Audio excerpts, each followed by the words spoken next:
நனைவோமே. குளிர் காய்ச்சலோடு சேரும் ஒரு போர்வைக்குள் இரு தூக்கம்.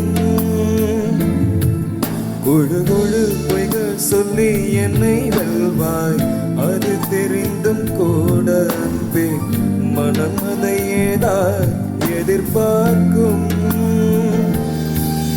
எங்கேயும் போகாமல் தினம் வீட்டிலேயே நீ வேண்டும். சில சமயம்